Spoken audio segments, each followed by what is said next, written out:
بالله من الشيطان الرجيم. بسم الله الرحمن الرحيم.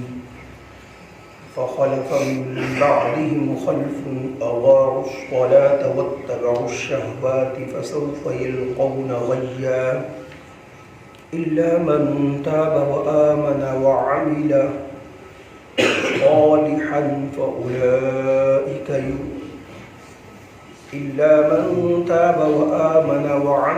صالحا فأولئك يدخلون الجنة ولا يظلمون شيئا. جنات عدن التي وعد الرحمن عباده بالغيب إنه كان وعده مأتيا. لا يسمعون فيها لغوا إلا سلاما ولهم رزقهم فيها بكرة وعشيا. تلك الجنة التي نورث من عبادنا من كان تقيا. صدق اللہ العظیم. محترم سامعین، سورۃ مریم آیت نمبر 58 تا 63 ماقبل کی آیات کے اندر اللہ رب العزت نے ارشاد فرمایا کہ سیدنا ادریس علیہ السلام کا تذکرہ اس کتاب میں کیجیے کہ وہ ہمارے سچے نبی تھے اور ہم نے ان کو بہت بلند مقام عطا فرمایا. پھر فرمایا کہ یہ تمام انبیاء علیہ السلام جن کا تذکرہ سورہ مریم کے آغاز سے ہے یہاں تک ہوا ہے، جن کا صراحت نام بھی آ گیا، اور بعض ایسے انبیاء علیہ السلام ہیں جن کا نام نہیں آیا، جو سیدنا آدم علیہ السلام کی ذریت میں سے ہیں، اور سیدنا نوح علیہ السلام کی اس اولاد میں سے ہے جن کو ہم نے کشتی میں ان کے ساتھ سوار کیا. اسی طرح ابراہیم اور اسرائیل کی ذریت میں سے ہیں، ان کو ہم نے ہدایت دی اور چن لیا. پھر فرمایا اذا تتلى علیہم آیات الرحمن خروا سجدا وبکیا. یہ آیت سجدہ بھی ہے کہ یہ آیت کا یہ ٹکڑا بیان فرما کر یہود اور نصارہ کا رد فرمایا. وہ ان انبیاء علیہ السلام کو اللہ کا بیٹا یا خود خدا مانتے تھے. اللہ رب العزت نے ان کا رد فرمایا کہ دیکھو ان کی حالت تو یہ ہے کہ جس وقت رحمان کی آیات ان کے سامنے تلاوت کی جاتی ہیں خروا سجدا وبکیا، وہ اللہ رب العزت کے سامنے گر پڑتے ہیں، روتے ہوئے گڑ گڑاتے ہوئے اللہ کے سامنے سجدہ ریز ہو جاتے ہیں. جو خالق ہوتا ہے وہ کسی کے سامنے گرا نہیں کرتا، مخلوق اپنے خالق کے سامنے سجدہ کرتی ہے.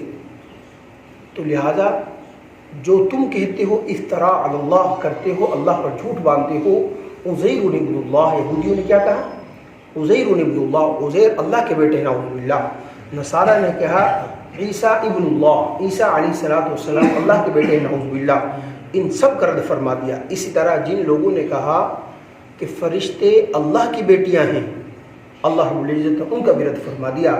جنہوں نے کہا کہ یہ مورتیاں یہ اللہ کی بندیاں ہیں، یا اسی طرح جو بھی غیر اللہ کو اللہ کی ذات کے اندر اور صفات کے اندر شامل کرنا چاہتا ہے، اللہ رب العزت نے سب کا رد فرمایا کہ انبیاء اس روئے زمین پر سب سے اعلیٰ ترین اللہ رب العزت کے ہاں مخلوق وہ انبیاء علیہ السلام کی ہے. جب ان کی یہ حیثیت ہے کہ ان کے سامنے رحمان کی تلاوت کی جاتی ہے، وہ رحمان کے سامنے گڑ گڑاتے ہوئے روتے ہوئے جھک جاتے ہیں، گر پڑتے ہیں سجدے کے اندر، تو پھر باقی کیا رہے گا؟ پھر تم میں ان کو معبود ماننا کہاں سے روا ہوا؟ وہ تو خود اپنے خالق اور مالک کی عبادت کرتے ہیں. لہذا تمہیں بھی چاہیے کہ تم بھی اللہ رب العزت کے سامنے سجدے میں گر پڑو. پھر اگلی آیت کے اندر، آج کی آیت کے اندر فَخَلَفَ مِن بَعْدِهِمْ خَلْفٌ أَضَاعُوا الصَّلَاةَ. یہ تو ان انبیاء علیہ السلام کا تذکرہ ہوا. اب ان کے بعد فَخَلَفَ مِن بَعْدِهِمْ خَلْفٌ، یہ لفظ جو خلف ہے نا، یہ دو طرح پڑھا جاتا ہے.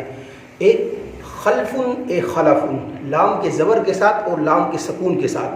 اگر لام کے زبر کے ساتھ ہو تو اس کا مطلب ہوتا ہے خلیفہ جانشین، جو کیا ہو، ایسا خلیفہ ایسا جانشین جو حق ادا کرے، صحیح معنوں میں کسی کا بھی خلیفہ بنے وہ اس کا حق ادا کرے، اور اگر لام کے سکون کے ساتھ ہو تو خلف اس کا مطلب ہوتا ہے ایسا جانشین، ایسا خلیفہ، ایسا نائب جو کیا ہو، بالکل بیکار ہو۔ بن تو گیا خلیفہ، جانشین بن گیا لیکن اسے حق ادا نہیں کیا، تو فرمایا فخلف من بعدہم، پھر ان کے بعد جو ان کے خلیفہ بنے، خلف وہ ایسے بنے جنہوں نے حق ادا نہ کیا بلکہ پامال کیا۔ اضاعوا الصلاۃ، کس طرح کہ انہوں نے نماز کو ضائع کیا، واتبعوا الشہوات، اور شہوات کو کی اتباع کی۔ اضاعوا الصلاۃ، اس میں جمہور مفسرین اکرام فرماتے ہیں، جن میں حضرت ابن مسعود رضی اللہ تعالی عنہ، ابراہیم نخعی رحمہ اللہ، دیگر مجاہد رحمۃ اللہ علیہ، حضرت عمر بن عبد العزیز رحمہ اللہ، تمام کے تمام مفسرین، جمہور مفسرین اکرام فرماتے ہیں، فرمایا اضاعوا الصلاۃ سے مطلب کیا ہے؟ یہاں پر اضاعوا الصلاۃ کا مطلب یہ ہے کہ انسان وقت پر نماز نہ پڑھے، اس نے نماز کو ضائع کر دیا۔ بعض فرماتے ہیں کہ نماز تو اس نے پڑھی لیکن نماز کے آداب کا رعایت نہ رکھتے ہوئے نماز پڑھی، گویا ایسا ہے کہ اس نے نماز کو ضائع فرما دیا۔ بعض فرماتے ہیں کہ اس نے نماز تو پڑھی لیکن بغیر جماعت کے گھر کے اندر نماز پڑھ لی، گویا ایسا ہے کہ اس نے نماز کو ضائع کر دیا۔ حضرت حذیفہ رضی اللہ تعالی عنہ نے ایک شخص کو دیکھا کہ وہ نماز پڑھ رہا ہے لیکن نماز بڑی تیزی کے ساتھ پڑھ رہا ہے۔ حضرت حذیفہ رضی اللہ تعالی عنہ نے اس شخص سے پوچھا کہ بھئی کتنا عرصہ ہو گیا تمہیں نماز پڑھتے ہو؟ اس نے کہا 40 سال۔ فرمایا اسی طرح نماز پڑھ رہے ہو؟ جی اسی طرح پڑھ رہا ہوں۔ حضرت حذیفہ رضی اللہ تعالی عنہ فرمایا اگر تمہاری موت اسی پر آ گئی نا، اس طرح تم نماز پڑھ رہے ہو، تو تم دین محمد صلی اللہ علیہ وسلم پر نہیں مرو گے۔ کیوں؟ اس لیے کہ تمہاری نماز ایسی نہیں، جس وقت تم رکوع سے کھڑے ہوتے ہو ابھی تمہاری کمر سیدھی نہیں ہوتی، فوراً تم سجدے میں جھک جاتے ہو۔ 2 سجدے جس وقت انسان کرتا ہے اطمینان سے نہیں بیٹھتے، فوراً دوسرے سجدے میں چلے جاتے ہو، گویا کہ جس طرح کوا ٹھونگا مارتا ہے اس طرح تم مارتے ہو۔ یہ حضرت حذیفہ رضی اللہ تعالیٰ عنہ فرمایا۔ تو اسی طرح واتبعوا الشہوات، خواہشات کی پیروی کرنا، یعنی انہوں نے کیا کیا؟ نمازوں کو ضائع کیا اور خواہشات کی پیروی کی۔ فسوف یلقون غیا، سو ان قریب ان کو جہنم کی ایک وادی میں ڈالا جائے گا۔ غیا یہ رشد و ہدایت کے مقابلے میں ہے گمراہی، اور حضرت ابن مسعود رضی اللہ تعالی عنہ فرماتے ہیں کہ جہنم کی ایک غار ہے جس کو غیا کہتے ہیں، ایسی غار ہے کہ جس سے جہنم بھی خود پناہ مانگتی ہے۔ رئیس المفسرین ابن عباس رضی اللہ تعالیٰ عنہ فرماتے ہیں غیا جہنم کی ایک غار ہے جو اللہ رب العزت نے ان لوگوں کے لیے تیار کر رکھی ہے کہ جو شخص زنا کا عادی ہو زنا کو نہ چھوڑے، اللہ پاک اس شخص کو اس میں داخل کریں گے۔ نمبر 2، اس شخص کے لیے غیا اللہ کی وادی اور غار کو اللہ رب العزت نے ان لوگوں کے لیے تیار کر رکھا ہے کہ جو شراب کا عادی ہو شراب کو ترک نہ کرے۔ نمبر 3، غیا کی وادی کو اللہ رب العزت نے ان لوگوں کے لیے بنایا ہے جو سود خور ہو۔ فرمایا ایسے لوگوں کو، سود خوروں کو اس غیا کی غار کے اندر ڈالا جائے گا۔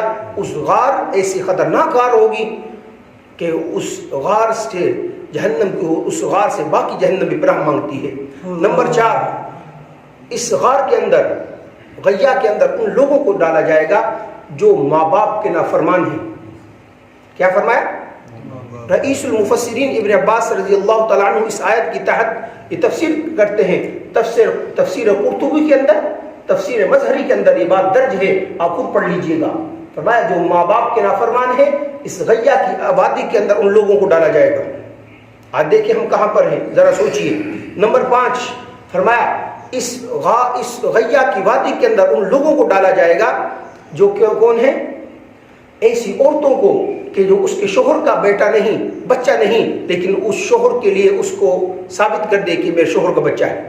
گویا آپ یہ سمجھیں کہ کسی دوسرے سے اس نے زنا کروایا ہے اور اس نے نسب اپنے شوہر کے ساتھ اس کا جو ہے نا شامل کر دیا ہے۔ نمبر 6، غیا کی وادی اور غار کو ان لوگوں کے لیے تیار کیا گیا ہے جو جھوٹی گواہی دیتے ہیں۔ یہ عام وادی نہیں، عام غار نہیں، بلکہ خاص قسم کی غار ہے جو خاص مجرموں کے لیے اللہ رب العزت نے تیار کر رکھی ہے۔ تو اللہ پاک نے ارشاد فرمایا ایسے لوگوں کو ہم اس غار کے اندر داخل فرمائیں گے سوائے الا من تاب وآمن وعمل صالحا، سوائے مگر وہ لوگ من تاب جنہوں نے توبہ کر لی، وآمن اور ایمان لے کر آئے، وعمل صالحا اور نیک اعمال کیا، فاولئک يدخلون الجنہ۔ محترم سامعین، یہاں پر ایک بات بہت ہی ضروری ہے جس کی صراحت بہت ضروری ہے۔ ہم سنتے ہیں کہ توبہ سے ہر گناہ معاف ہو جاتے ہیں، اسی طرح ہے نا؟ ہم نے کہا لیکن صراحت نہیں ہوتی۔ ہم کہتے ہیں توبہ سے ہر گناہ معاف ہو جاتے ہیں، شرک کی معاف ہو جاتا ہے، لیکن میرے عزیز دوستو یاد رکھیے گا بعض گناہ ایسے ہیں کہ جس وقت تک آپ ان کی قضا نہیں کریں گے وہ گناہ معاف نہیں ہوں گے۔ مثال کے طور پر ہم نے توبہ کی، اللہ رب العزت نے اپنے فضل سے ہماری توبہ سے ہمارے گناہ معاف فرما دیے، لیکن جو میرے اور آپ کے ذمہ نماز قضا ہے نا، لازم ہے، ان کی قضا کرنا لازم ہے، تب توبہ ہماری قبول ہوگی، تب ہمارے گناہ معاف ہوں گے۔ ہمارے اوپر زکوٰۃ فرض تھی، 10 سال ہو گئے ہم نے نہیں دی، 20 سال ہو گئے ہم نے نہیں دی، توبہ سے ہماری وہ جرم تو معاف ہو جائے گا کہ 20 سال سے کیوں نہیں دی، لیکن اس کی قضا لازم ہوگی، 20 سال کی زکوٰۃ دینا لازم ہوگی، دینا پڑے گی، تب توبہ کامل ہوگی۔ اسی طرح ہم نے زید عمر بکر کا مال ہڑپ کیا ہے، ہم نے اللہ رب العزت سے توبہ کی، معافی مانگی، اللہ پاک انشاءاللہ اللہ کے فضل سے یہی ہمیں امید رکھنی چاہیے، اللہ پاک ہمیں معاف فرما دیں گے۔ لیکن زید عمر بکر جس کا مال ہم نے کھایا ہے پہلے وہ ادا کریں، پھر انشاءاللہ العزیز ہماری توبہ قبول ہوگی۔ بات ہماری سمجھ لگی کہ توبہ کب قبول ہوگی؟ جو اللہ کے حکم ہیں، احکامات ہیں، ان کی اگر نماز ہے، زکوٰۃ ہے، حج ہے ہمارے اوپر فرض تھا وہ نہیں کیا، اسی طرح زکوٰۃ، اس طرح لوگوں کا مال اگر کھایا ہے، لیا ہے، نہیں دیا، اس کو ادا کریں، اس کے بعد ہماری توبہ قبول ہوگی۔ فرمایا الا من تاب، مگر وہ جس نے توبہ کی اور ایمان لے کر آیا، وعمل صالحا نیک اعمال بھی کرتا رہا۔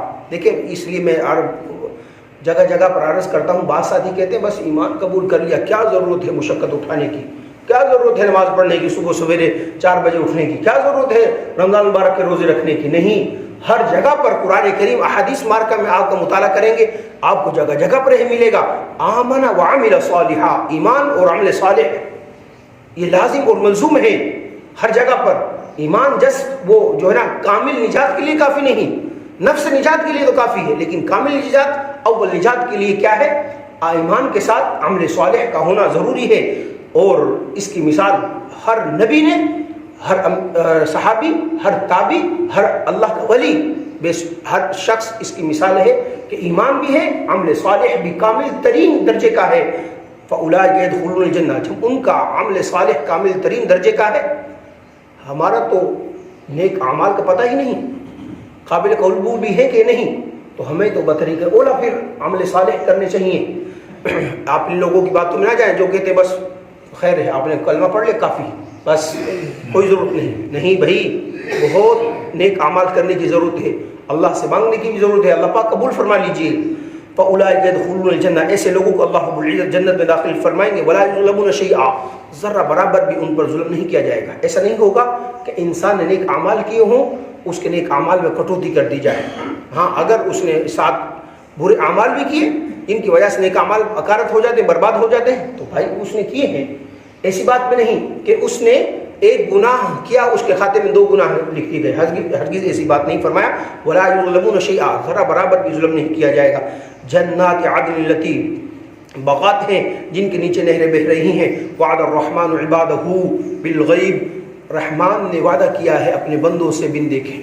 بھائی یہ سودا جو ہے نا بن دیکھے کا ہے، ہم نے اللہ کو تو نہیں دیکھا، مانتے ہیں کہ نہیں؟ ہم میں سے کس شخص نے نبی کریم صلی اللہ علیہ وسلم کو دیکھا ہے؟ مانتے ہیں نا؟ ہم نے کب دیکھا ہے کہ قرآن کریم سرکار دو عالم صلی اللہ علیہ وسلم پر نازل ہوا ہے؟ مانتے ہیں نا؟ ہم نے جنت دوزخ کو دیکھا ہے؟ نہیں دیکھا، لیکن مانتے ہیں۔ بھائی یہ بن دیکھے کا سودا ہے، دیکھنے کے بعد تو ہر شخص جو ہے نا مان جاتا ہے۔ اب کہ کوئی مجرم ہو نا، دنیا کا کوئی مجرم ہو، وہ کہتا ہے کوئی بات نہیں میں جرم کرتا ہوں، لیکن جس وقت اس کو لیتر پڑتے ہیں نا وہ کہتا ہے اب نہیں کروں گا، کبھی نہیں کروں گا۔ بھائی پہلے سمجھ لیتا، پہلے یہ کام کر لیتا تو آخرت کا مسئلہ تو جس طرح ابھی سورج نکلنے والا ہے اس سے بھی زیادہ یقین والا ہے. اس میں تو شک ہو سکتا ہے لیکن آخرت کے متعلق کوئی شک نہیں ہو سکتا. تو یہ جو سودا اللہ رب العزت نے بندوں سے کیا ہے، رحمان نے بندوں سے کیا ہے، یہ بن دیکھا کا سودا ہے.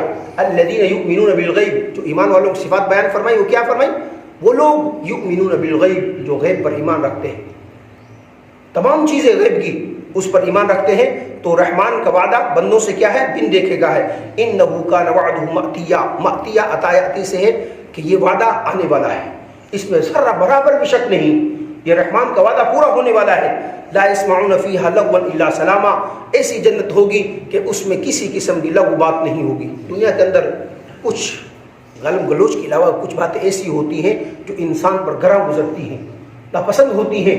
فرمایا ایسی گراں باتیں وہاں پر نہیں ہوں. سلامتی کی باتیں ہوں گی، فرشتوں کی طرف سے سلام ہوگا. انسان آپس میں جس وقت مسلمان جنتی ملیں گے آپس میں سلام کریں گے، سلام قولا من رب الرحیم. سو یاسین کے اندر کیا ہے؟ رب رحمان کی طرف سے سلام ہوگا بندوں پر. صرف وہاں پر یہ ہوگا وَلَهُمْ رِزْقُهُمْ، اور ان کے لیے رزق ہوگا، فیہا اس میں بکرۃ وعشیہ، صبح و شام. وہاں پر یہ جو ہے نا سورج اور چاند کا نظام نہیں ہوگا جنت کے اندر، لیکن خاص قسم کی ایک روشنی ہوگی. اور اللہ رب العزت خاص طریقے سے انسانوں کو معلوم ہو جائے گا کہ اب صبح و شام. یہ کیوں بیان فرمایا؟ فرماتے ہیں کہ اس لیے کہ انسان عام طور پر صبح و شام کھاتا ہے، ورنہ وَلَهُمْ فِيهَا وَلَهُمْ مَا يَشْتَهُونَ. سو نحل کے اندر ہم پڑھ کر آئے ہیں کہ جو جس وقت چاہیں گے جو چاہیں گے اللہ پاک اس کو حاضر فرما دیں گے. لیکن عموماً انسان صبح و شام کے لیے کھاتے ہیں، اس لیے اللہ رب العزت نے یہاں پر تذکرہ فرما دیا. ورنہ جس وقت چاہیں گے ایسے پھل ہوں گے لا مقطوعۃ ولا ممنوعہ. کہ دنیا کا تو یہ دستور ہے نا، وقت ختم ہونے کے بعد، موسم ختم ہونے کے بعد پھل نہیں ملتے ہیں تو بہت اسٹور کیے ہوئے بس، اور جو ہے نا ایسے ہی ان کو کھانے کے بجائے فائدہ ہونے کے نقصان ہوتا ہے. عموماً ڈاکٹر حضرات یہی بتاتے ہیں. لیکن جنت میں ایسی چیز نہیں ہوگی. جب چاہیں گے جس وقت چاہیں گے اس وقت ملے گا. تو فرمایا بکرۃ وعشیہ. حضرت انس بن مالک رضی اللہ تعالیٰ عنہ فرماتے ہیں اس آیت کو مد نظر رکھتے ہوئے میں اس نتیجے پر پہنچا ہوں کہ انسان کو صبح و شام کھانا چاہیے.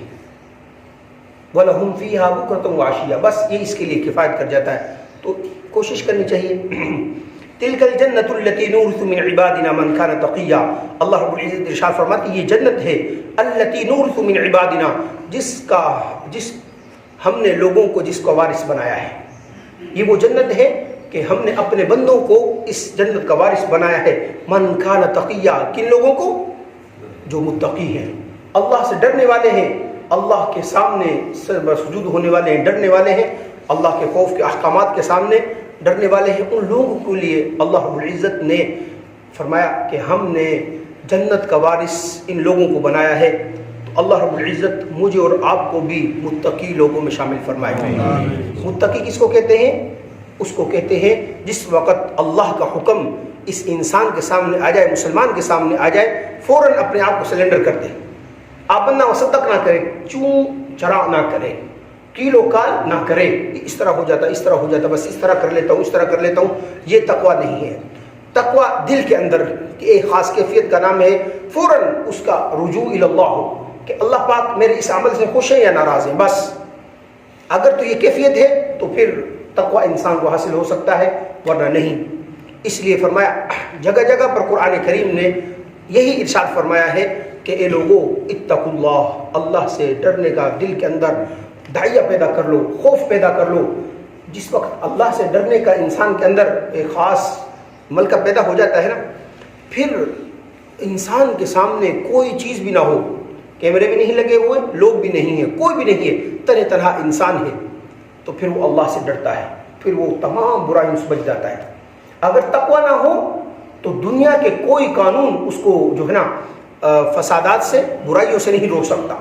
اس لیے انبیاء علیہ الصلوۃ والسلام نے جو تعلیمات دی ہیں اپنے متبعین کو، امتوں کو، وہ تقوی کی تعلیم دی ہے کہ جس وقت انسان کے دل کے اندر تقوی پیدا ہو گیا، پھر امانتوں کو وہ کبھی بھی غبن نہیں کرے گا. اور لوگوں کی جو اگر لوگ اس کو حاکم بنائیں گے تو کبھی بھی لوگوں کے مال کے اوپر وہ اپنا جو ہے نا